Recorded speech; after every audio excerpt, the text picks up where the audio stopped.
Story 1. Most days I'm content and always able to have something to look forward to. Like, I'm eager to go to work because I get along with and have fun with my coworkers. But I'm eager to go home because my wife and kids make me so happy. I think that's the best way to describe it. Always having something to look forward to. Story 2. Being retired and living alone, there's a lot of time with nothing going on. So I have a couple of writing projects going, and I've always got things to think about on those. I listen to music a lot. That's always been one of my favorite things. I have a nice sound system and tinker with it sometimes, considering various possible upgrades. It's cheaper to think about than it is to do anything, though, so it's more thinking about things. Just listening and thinking about nothing is pretty nice too sometimes. I also always wanted to know more about many different things. Physics is one, and there are a few YouTube science communicators I follow. I was also always interested in electronic engineering, and I follow 3 or 4 channels on that. Learning things is generally enjoyable. I also have various projects going on with the house, and any given project will involve a great deal of visualization, thinking, and planning. For example, I have a bookshelf that doesn't fit the main room well, and I've been designing a replacement for it. Maybe I'll build it next year, but the design still needs work. Anyway, there's always plenty to think about. Story 3. Honestly, I do not think I ever really experienced nothing going on. Even when there is nothing specific happening, my mind is still running through a million thoughts. What should I eat for dinner? Did I lock the door? Did I forget to text someone back? Is my cat secretly plotting against me?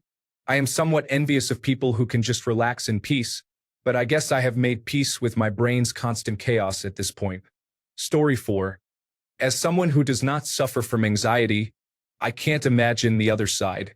Why worry about things outside of your control? I pretty much just think in the moment. If I am doing something I enjoy, then I am fully enjoying it. If I am doing something I do not enjoy, then I know it will be over soon. I recently had a cancer diagnosis, but there is not much I can do about it other than manage the situation and treatment plan. It maybe made me take stock of a few lifestyle changes that are needed, but I just have to get on with it. My girlfriend has terrible anxiety and worries about everything. We could not be more different in how we cope with things.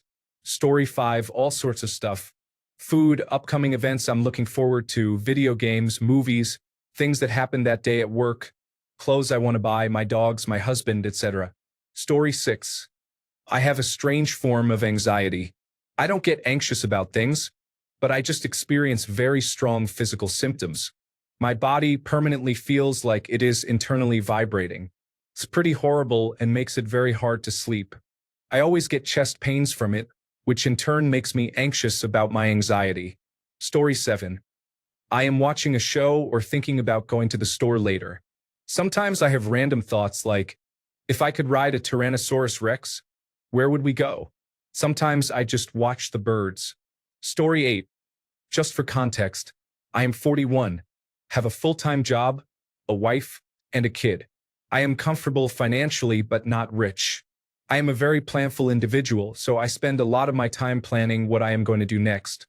I separate my plans into very short-term, and long-term, and I methodically go through them in that order. I either clear off the items or decide when I'm going to do them. That helps keep my mind at ease, knowing that I have a plan in place for the things that need doing. When I don't have anything to plan for or think about, I usually use music as my method to achieve mental nothingness. When I don't have anything else on my mind, I can melt into music and let my mind carry me away to fantastic places. Story 9. I'm an artist, so I normally think about a piece of art that would be fun to create. I also think about a good recent memory. For example, I went to a music festival last weekend, so I've been replaying those good memories in my head throughout the workday. Or I just imagine a fun scenario to find myself in, also known as daydreaming. Story 10. I find myself pondering on all kinds of stuff. When I see someone running, I wonder how long they've been out for and if they are having a good run. I wonder what people at the bus stop are having for their tea. I wonder about random people's stories, just general pondering. Story 11. I am an anxious person, constantly thinking about something and trying to keep myself busy to distract myself from negative thoughts. I truly envy those who do not have that problem. Story 12. I do not think I have anxiety. I am not anxious about stuff, but my mind is usually constantly racing from topic to topic, and I think that is more attention deficit hyperactivity disorder than anxiety. Story 13. Usually, I try to find something to do. I make a to-do list a lot. When I'm done with the list, I usually either play video games or make music. You should take up a hobby if you don't have one. Story 14. Nothing. I think of nothing. If something is going on, I think about it. If nothing is going on, I do not think of anything. Turn off your mind, relax, and float downstream, as the Beatles sang. That was about drug use, but still, same concept. Story 15. Absolutely nothing. I do not have an internal voice and endophagia, and do not have a tendency to think a lot or overthink. My brain tends to be a very quiet place. Story 16. Having almost no anxiety. I'm very comfortable with my own thoughts. I daydream. Sometimes I make plans. Sometimes I don't actually think about anything at all. It's restful, peaceful, calming. I don't much care for anxiety. Sometimes I watch cat videos. Story 17. My brain tends to wander and fixate. If things are calm, it's like a fun little diversion. Imagination time, almost like a little brain exercise or the mental equivalent of taking a walk. I've come to realize that it's not the healthiest thing to get stuck there. But when things are troubling or stressful, it's like getting stuck inside an evil amusement park, and you're just running around looking for the exit, and there isn't one. Story 18. I am anxious about my ability to adapt to the world as I age. Trump won in many ways, and my world feels dead. I don't know what to live for, and I'm anxious about how I'm going to get through the next 30 to 35 years, knowing I don't care for much around me. I need to have something going on to drown this out. Story 19. Always thinking about what is coming up and what I have to do in the future. Coming up with plan A to Z for trips and life stuff. It is exhausting to have my brain not really stopping because I also have very vivid dreams, and I am always thinking about what I did in my dreams. I have my own dream world that I can actively go back to while sleeping. Story 20. When nothing is going on, my mind tends to wander to random thoughts, like wondering if I left the stove on or how I would survive a zombie apocalypse with only a spoon and a rubber band. Story 21. Except sometimes I think about my dog. Like, what if I am the one with the communication problem? Maybe he understands me when I say words, but I do not understand him when he says words. Maybe I am the problem. Story 22. World domination and outcomes of debates or arguments I may or may not ever have. I'm a truck driver, so I get left alone with my thoughts a good chunk of the day, and it's generally a pleasant place to be. I also spend a good part of the day imagining I'm playing guitar in the music I'm listening to. Story 23. I'm one of those people who can't read or use a phone when on the bus. So I generally just watch the world go by to give myself some quiet time. Maybe thinking about what I need to get done that day, something that I saw in the media, or a conversation that I may have had. But nothing particularly mentally taxing. It's a bit of a relaxing time. Story 24. I'm just always chill. I'm usually thinking about my hobbies or some recent show or video game I played. My career is challenging, but the deadlines and frustrations aren't really stressful. More exciting than anything. I don't feel stress for things out of my control. I generally don't feel stress at all. I'm just usually a happy, healthy dude 90% of the time. Story 25. I have anxiety, and I can relax with nothing, especially if I'm at my house or in the woods. My anxiety is triggered by certain situations, like not being the driver of a car or feeling like I'm stuck somewhere without being able to control my escape.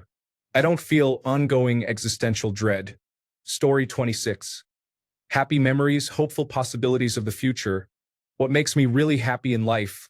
Excitement about the deep connection you can have with people, creative thoughts about philosophy, the universe, meaning of life, etc. Story 27. Pretty much playing a thriller series, my life, in my head with the best plot twists and no resolution. Well, I guess you asked when nothing was happening, not what people with anxiety do all the time. Story 28. I mentally organize my weekly schedule. I mentally watch movies, shows, or listen to music, But the main thing I do is imagination processing for my various hobbies. I like to paint. I dabble in three-dimensional design for my three-dimensional printer. I mentally build magic decks, Warhammer armies, and tabletop role-playing game characters. I plan my Path of Exile 2 characters. I'm mentally designing a pinball machine, and I've got 2 to 3 board games in development. I think about my aquarium layout for when I get around to setting it up. Now, I execute on all of these too, so it's not all pre-planning. My heart goes out to people with anxiety. My wife has pretty debilitating anxiety, and I almost feel like I have twice as much time in my day as she does. It's not fair. I'll also say that I feel like I have an especially clear and ordered mental space. I'm a mind palace type of person, and I have an iron memory. I'm the kind of person who plans out when to think about things and how to think about them. I can even plan to dream about daily items with some reliability, not perfect, but a little. I don't mean to sound like a braggart, but the way my wife describes it, it's like distracting mental fog on a cold, rainy day in her brain. And my brain feels like a clear, bright, sunny day. Story 29. Usually watching television or playing video games. Not sure what you mean when you say, nothing is going on. Am I not actively working on something? Or what do I do during my downtime, free time? Because that could be anything from chores, house cleaning, washing cars, or mowing lawns. But downtime may involve video games, watching television, or reading a book. I also like collecting vinyl records, so listening to those is pretty nice. Story 30. Overthinking the possibilities of why nothing is happening and what should happen or what would happen if I do something that I have been holding off for so long because I am so cautious about the outcome. Story 31. I make stuff. Drawing, painting, 3D design, game design, web pages, etc. I have lots of hobbies, and I mostly think about them when I have a chance. Story 32. Existential philosophical questions, but not in a profound way that leads to any kind of unique insight. It's the churning, mental burning of avoiding the actionable thing I need to do. Story 33. I like planning. If my plans for in real life are already complete, I make plans for things I want to do in video games or run through strategic exercises. I'm probably autistic, though I've never been tested, but I'm pretty sure. Story 34. Planning. I am constantly planning for something, my current or next project, mostly home repairs or upgrades, grocery list, chores, activities with my wife, optimizing an upcoming event or task, etc. I guess it's a form of anxiety, but I view it as enhanced preparation and a good way to never, ever be bored. I am super proactive and have contingencies for contingencies.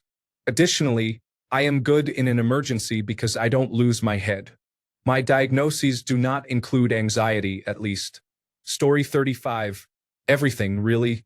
I also have attention deficit hyperactivity disorder, so it's a clash of nonstop hectic thoughts more often than not. A lot of the thoughts are things that are bothering me. My thoughts can get quite obsessive and draining. Story 36. Worrying about why nothing is going on and what's actually probably going on that they don't know about and why nobody is telling them, but it's probably because they are terrible and nobody likes them anyway, which is another thing to be concerned about because they don't know what they are doing wrong. But someone should have really told them, so they are probably going to fail at whatever they try to get done. But it doesn't matter because nobody will appreciate it anyway. Story 37. It takes no effort for me to find enjoyment in little things. Like seeing someone smile while texting makes me instantly feel great. Or seeing the mountain top above my town on a sunny day. Remembering when I was up there during the summer. My cat or dog begging me for food is also highly entertaining. I assume these situations count as when nothing is going on. Story 38. Total randomness. I might start thinking about something a coworker said earlier, which will somehow connect with a memory of a movie quote, which will remind me of that actor and a movie they are in that I haven't seen yet, which will make an association with the dinner I had 2 days ago, which obviously reminds me of the adventure I'm planning in Dungeons and Dragons. Story 39. Honestly, when I have a panic attack or long-term anxiety, it's literally like my body is in fight or flight mode with nothing happening around me. I can just be sitting there and struggling to do my best not to break down. Meanwhile, my heart rate is increasing. A general feeling of dread is flooding my body, and sometimes the nausea hits hard. It's so overwhelming. There's not much I can do other than fight the urge to just slump down and cry to feel some sort of relief. If I do think of anything, it's past emotional trauma or anxious feelings about my future. I'm not medicated or anything, but this is something that I've dealt with chronically for probably about a decade. It just happens, and you learn to roll with the discomfort and panic, and it goes away in a few days to a week or so. Story 40. Sometimes I think about things that I'm looking forward to, like seeing my wife after work or an upcoming concert that I'm excited about. Other times, I like to think about stories that I'm brewing in my mind to write down later or about the plot of a book I'm reading. I think it's important to differentiate between having anxiety, which I certainly do not, and getting anxious, which happens to literally everyone at one point or another. If a deadline at work is looming and I'm unprepared, there is an element of anxiety that I feel until it's resolved. But my mind does not ever really exist in a state of anxiety like others who have a more clinical diagnosis might. The moments and days of my life are spent generally without worry and nearly always with something to look forward to, and I understand how fortunate that makes me.